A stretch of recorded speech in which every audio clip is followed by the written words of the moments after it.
1800కు ఒక చీర పెట్టి కొన్నారు అని అన్నారు.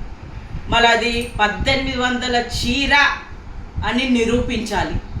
200 300 చీర తెచ్చి 1800 చీర అని మాకు బిల్లు చూపిస్తే అది ఏంటిది? ఎవరికి అన్యాయం చేస్తున్నారు? కార్మికులకు అన్యాయం చేస్తున్నారు. మీరు నిజంగా 1800 కాదు 10,000 చీర ఇచ్చినా మేము సంతోషిస్తాము.